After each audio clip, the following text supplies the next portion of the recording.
우리 다 같이 사도신경으로 우리의 신앙을 고백하도록 하겠습니다. 나는 전능하신 아버지 하나님 천지의 창조주를 믿습니다. 나는 그의 유일하신 아들 우리 주 예수 그리스도를 믿습니다. 그는 성령으로 잉태되어 동정녀 마리아에게서 나시고 본디오 빌라도에게 고난을 받아 십자가에 못 박혀 죽으시고 장사된 지 사흘 만에 죽은 자 가운데서 다시 살아나셨으며 하늘에 오르시어 전능하신 아버지 하나님 우편에 앉아 계시다가 거기로부터 살아있는 자와 죽은 자를 심판하러 오십니다. 나는 성령을 믿으며 거룩한 공교회와 성도의 교제와 죄를 용서받는 것과 몸의 부활과 영생을 믿습니다. 아멘. 오늘 우리에게 주시는 하나님의 말씀은 마태복음 13장 24절부터 43절까지 말씀 보도록 하겠습니다. 제 성경으로 신약 성경 22면에 있는 마태복음 13장 24절부터 43절까지 말씀 저와 여러분의 순서로 교독하도록 하겠습니다. 예수께서 그들 앞에 또 비유를 들여 이르시되 천국은 좋은 씨를 제 밭에 뿌린 사람과 같으니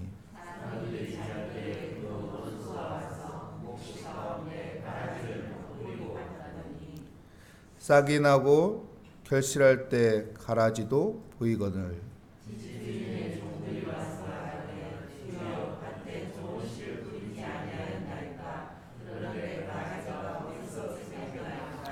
주인이 이르되 원수가 이렇게 하였구나. 종들이 말하되 그러면 우리가 가서 이것을 뽑기를 원하시니까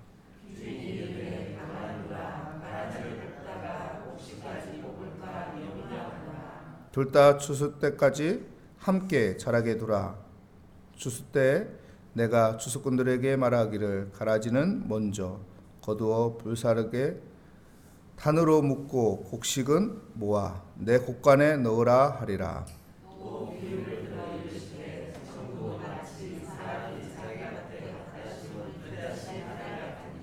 이는 모든 씨보다 작은 것이로되 자란 후에는 풀보다 커서 나무가 되매 공중의 새들이 와서 그 가지에 깃들으리라.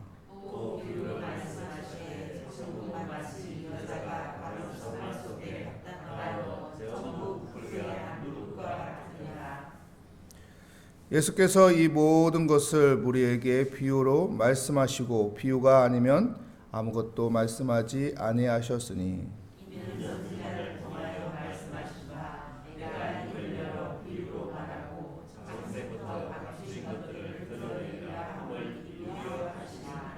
예수께서 무리를 떠나사 집에 들어가시니 제자들이 나와 이르되 밭의 가라지의 비유를 우리에게 설명하여 주소서.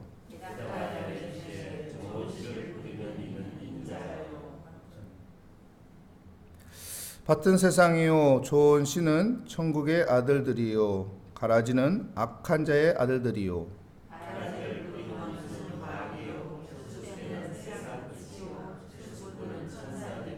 그런즉 가라지를 거두어 불에 사르는 것 같이 세상 끝에도 그리하리라.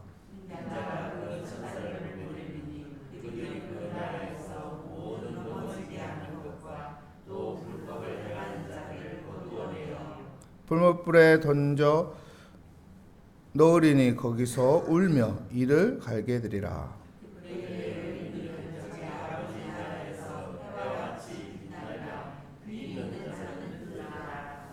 아멘.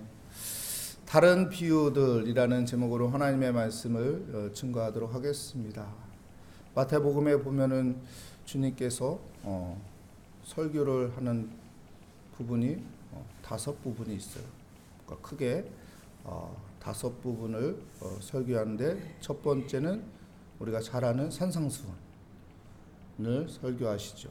두 번째는 제자들을 파송하는 설교를 하십니다. 세 번째는 오늘 천국 비유를 설교하시죠. 그리고 네 번째는 공동체, 그리스도인의 공동체는 어떻게 해야 하는지 공동체에 대한 설교를 하시죠. 그리고 마지막 5번째 설교는 종말론에 대해서 설교를 하십니다. 이렇게 크게 5개의 부분의 설교의 말씀을 주님께서 하셨습니다. 천국 비유, 이 마태복음 13장에 나오는 천국 비유에서 보면 우리가 잘 아는 내용이 있죠. 어떤 내용이죠? 씨 뿌리는 비유이죠. 씨를 뿌리는데 어디에 뿌려야 30배, 60배, 100배의 결실이 생긴다고 하죠? 좋은 땅, 옥토에 뿌려야 그런 결과가 나온다고 해요. 길가, 돌밭, 가시밭이 아니라 옥토. 이 땅은 우리의 마음을 이야기하는 거죠. 이 마음에 길이 되면 안 된다. 그러면 새가 와서 다 그 씨앗을 먹는다. 돌밭이 되면 안 된다. 싹이 나지만 뜨거운 태양볕에 그 돌이 뜨거워져서 그 씨가 싹이 난 것도 다 타 죽는다.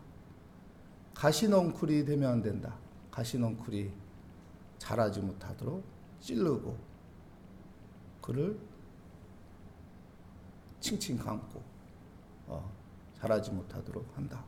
그래서 옥토같이 좋은 맛이 돼야만이 우리의 마음이 옥토 같은 마음이 되어서 하나님의 말씀의 씨앗이 내게 떨어졌을 때 30배, 60배 결과가 이루어진다. 이렇게 옥토 같은 마음을 가지면은 무엇이 된다는 것일까요? 천국을 만난다는 거예요. 내 마음이 천국이 된다는 거예요. 생각을 해보십시오. 내 마음에 하나님의 말씀에 씨앗이 떨어졌어요. 근데 그 말씀을 통해서 내 안에 30배, 60배, 100배의 놀라운 은혜가 채워지면은 거기가 천국이 아니에요. 천국이죠. 우리가 집회에 가서 좀 말씀 좀 내 안에 막 채워지면 어떻게 해요? 하나님의 은혜가 너무 감사해서 이것이 천국입니다. 기도하면서 뜨겁게 성령의 불이 임하면은 하나님 여기가 좋습니다.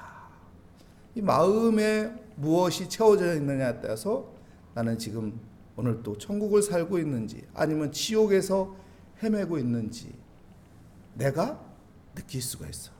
여러분 오늘 천국을 느끼는 믿음의 삶이 되시기 바랍니다. 그러기 위해서 내 마음이 좋은 밭이 되어야 돼요. 그래서 하나님의 말씀이 내 마음밭에 떨어져서 30배, 60배, 100배 결실이 맺어지는 은혜의 삶을 누려야 하는 것입니다. 그런데 오늘 읽은 본문 말씀에 보니까 좋은 씨만 떨어져 있으면 괜찮은데 또 뭐가 떨어져 있어요? 가라지가 떨어져 있어요. 가라지. 여러분 농사 접은 사람은 알겠지만 이 가라지가 골칫거리입니다. 이 가라지 때문에 농사가 망치는 거예요. 이 가라지 때문에 결실이 좋게 나오지 않고 쭉정이가 많이 생기는 거예요. 이 가라지가 우리 마음밭에 떨어지게 되면은 이렇게 된다는 것입니다. 여러분, 내 마음밭에 가라지가 떨어지지 않도록 조심해야 하는 겁니다. 왜요? 하나님이 우리에게 은혜의 말씀만 주는 것이 아니라 공중권세를 가지고 있는 마귀가 어떤다고 해요? 우리에게 그 씨를 뿌리고 간다고 해요. 제자들이 이 가라지에 대해서 좀 설명해 달라고 하잖아요. 그러니까 뭐라고 해요? 주님께서 그 마귀가 놓고 가는 거다. 네 마음밭에 마귀가 그 씨앗을 놓고 가는 거다. 그 씨앗이 자란 거예요. 어제는 분명히 그 가라지가 없었는데 오늘 아침에 일어나니까 가라지가 확 자랐어요. 농사 지은 사람은 그런 이 원리를 잘 압니다. 없었거든요, 분명히. 근데요, 일주일 한눈 팔고 있었더니 가라지가 확 생긴 거예요. 그래서 답답한 거죠. 그거 뽑으면 어떻게 된다고 합니까? 종 곡식 그것도 같이 뽑히니까 그냥 놔두라고요. 줬을 때까지 그냥 놔두라고 말합니다. 여러분, 내 마음에 가라지가 들어오지 않기 위해서는 여러분 하나님의 말씀을 사모하며 내 마음밭에 하나님의 말씀이 풍성해야 돼요. 농사진 사람이 다 밭에 갔는데, 논에 갔는데, 야, 내가 내 밭에 뿌려진 저 씨앗으로 싹이 나고 잎이 나고 자라가지고 풍성하게 있어요. 그럼 얼마나 기쁘겠어요. 그죠? 근데 한쪽 구석에 보니까 가라지로 가득 차 있네. 그럼 답답한 거예요. 저쪽 집 거는 보면은 잘 돼 있는데 우리 집 거 보면 가라지가 수두룩하게 있으면은 잠이 올까요, 안 올까요? 잠 안 와요, 농사꾼들. 답답하다. 그렇기 때문에 여러분, 가라지가 떨어지지 않도록 깨어서 정신 차려서 어떻게 해야 돼요? 기도해야 하는 거예요. 영적인 안목으로 이 가라지 내 마음에 안 들어오도록. 그렇잖아요. 이 가라지라는 게 말로 들어오거든요. 이 가라지라는 게 환경을 통해서 들어오거든요. 야, 나 그냥 흘려들었는데 그게 내 마음속에 들어와서 자리 잡고 있어요. 나 그냥 흘러가면서 그냥 잠깐 쳐다봤는데 그게 내 눈을 통해서 들어왔어요. 나 그냥 살짝 발을 살짝 담갔다 얼른 뺐는데 그 사이에 내 안에 그 가라지가 들은 거예요. 그러기 위해서 우리가 이 가라지와 이 싸우기 위해서, 가라지가 내 안에 떨어지지 않기 위해서 어떻게 해야 돼요? 여러분, 기도해야 하는 거예요. 기도. 농사꾼들은 물을 그래서 잘 대야 한다고 하죠. 왜요? 물 댈 시기에 물을 잘 안 대면은 가라지 씨앗이 떨어져서 그 땅에 뿌리가 내려지면은 끝나는 거예요. 근데 물로 잘 채워지면 어떡할까요? 가라지가 땅에 안 닿는 거예요. 물 위에 둥둥 떠 있어서. 그래서 농사꾼들은 이 물을 잘 대려고 합니다. 물 대는 시기를 놓치면은 가라지가 자리 잡는 거예요. 여러분, 우리에게 성령의 물이 있어야 돼요. 성령의 물이 있어서 가라지가 내 마음에 안 들어오도록, 가라지가 내 인생에 안 들어오도록, 가라지가 우리 가정 안에 안 들어오도록, 그래서 주의 축복 가운데 있는 믿음의 삶을 살도록 노력하는, 기도하는 믿음의 사람이 되시기 바랍니다. 그래서 내 안에는 말씀이 풍성해서 하나님의 은혜의 말씀이 계속 떠오르고 그 말씀 붙잡고 살고, 어떤 상황 가운데도, 어떤 어려운 가운데도, 어떤 일 가운데도 하나님의 그 말씀으로 채워지는 복된 삶이 되시기를 축복합니다. 여러분, 이 말씀은 누구인가요? 요한복음 1장 1절에 보면 말씀이 곧 하나님이다. 그리고 그 말씀이 육신이 되어 이 땅에 오셨다고 하죠. 요한복음 1장 14절에.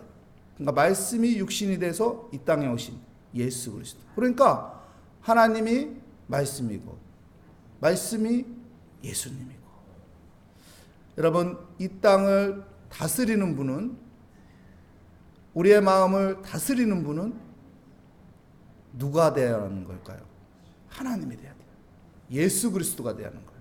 말씀이 되어야 하는 거예요. 그래서 내 마음에는 말씀으로 가득 차 있어요. 말씀의 씨앗으로 가득 차 있어요. 그래서 가라지는 내 마음에 들어오지 않고 말씀으로 가라지가 자리 잡지 못하도록, 가라지가 뿌리 내리지 못하고 말씀으로 충만한 하나님이 다스리는, 예수 그리스도의 보혈의 그 은혜가 다스리는 복된 삶이 되시기를 축복합니다. 그래서 이 사순절 기간 주님과 동행하는 하나님의 은혜 가운데 있는 말씀이 나를 다스리는 복된 삶이 되길 축복합니다. 기도하겠습니다. 하나님, 감사합니다. 오늘 또 하나님 비유의 말씀을 통해서 하나님의 통치, 예수 보혈의 그 은혜, 하나님의 말씀이 내 중심에 나를 다스리고 이끌이고 인도하여 주시옵소서. 그래서 그 은혜로 살아가는, 천국이 내 안에 있는 내 마음의 천국으로 채워지는 복된 삶이 되게 하여 주시옵소서. 주께 감사드리며 예수 그리스도의 이름으로 기도합니다. 아멘. 하늘에 계신 우리 아버지, 아버지의 이름을 거룩하게 하시며 아버지의 나라가 오게 하시며 아버지의 뜻이 하늘에서와 같이 땅에서도 이루어지게 하소서. 오늘 우리에게 일용할 양식을 주시고 우리가 우리에게 잘못한 사람을 용서하여 준 것 같이 우리 죄를 용서하여 주시고 우리 시험에 빠지지 않게 하시고 악에서 구하소서. 나라와 권능과 영광이 영원히 아버지의 것입니다. 아멘. 오늘 말씀을 다시 한번 생각하며 하나님, 내 마음에 천국이 세워지게 하소서. 내 마음에 천국을 채워가는 믿음의 삶이 되게 하여 주시옵소서. 내 마음에 가라지가 떨어지는 것이 아니라 하나님의 말씀이 내 안에 자리 잡게 하여 주시고 하나님의 통치, 예수 그리스도의 십자가의 보혈의 그 은혜로 하나님 살아가는, 또한 은혜의 주님과 동행하는 시간이 되게 하여 주시옵소서. 우리 함께 이 시간 기도하도록 하겠습니다. 하나님 아버지, 주의 은혜 가운데 새벽을 깨우게 하여 주시고 기도의 자리로 인도하여 주신 하나님 감사합니다. 하나님, 우리가 살아가는 데 있어서 내 마음밭에 하나님 30배, 60배, 100배 풍성한 그 천국을 하나님 경험하는 믿음의 삶을 살아가게 하여 주시옵소서. 내 삶에 주의 말씀이 나를 다스리고 주 예수 그리스도의 보혈의 그 은혜로 하여금 모든 아버지여 죄악과 모든 두려움과 염려들이 다 사라지게 하여 주시고 주의 은혜 가운데 소망과 승리를 갖게 하여 주시옵소서. 주님, 오늘도 내 안에 말씀을 아버지여 뿌리 내리고 그 말씀이 살아가게 하시고 내 마음에 말씀으로 채워지는, 말씀으로 풍성한, 말씀으로 은혜를 갖는 믿음의 삶이 되게 하여 주시옵소서. 주님, 도둑은 도둑질하고 죽이고 멸망의 길로 인도하지만 주님께서는 양으로 우리에게 생명을 주고 우리의 삶을 더 풍성하게 하여 주시는 그 주님을 하나님 내 마음에 품으며 주님 바라보며 주님 의지하며 주님과 동행하는 삶을 살게 하여 주시옵소서. 주님, 악한 사단 마귀는 우리의 마음에 가라지 씨앗을 놓고 갑니다. 주님, 그 가라지 씨앗이 자리 잡지 않도록, 그래서 가라지 씨앗으로 하여금 내 마음에 불안과 염려와 두려움과 하나님 고통 속에 있지 않고 아버지여 내 마음에 아버지여 지옥불 같은 마음이 아니라 하나님 은혜 가운데 하나님 소망 가지며 하나님이 주신 은혜에 대한 기대를 갖게 하여 주시고 주의 성령의 충만한 가운데 하나님 살아가게 하여 주시옵소서. 주여, 오늘도 주님께 엎드립니다. 주님, 오늘도 주님께 간구합니다. 주님, 우리의 기도에 응답하여 주시오. 하나님, 모든 걸 주께 맡기며 주의 의지하며 주의 성령님이 내 마음에 아버지요 만져주시고 치유하시고 회복하여 주시고 소망으로 채워주시며 내 마음이 천국이 되게 하여 주시고 주님의 은혜가 자리 잡히는 자리가 되게 하여 주시며 주의 말씀에 따라 아버지와 살아가는 삶이 되게 하여 주시옵소서.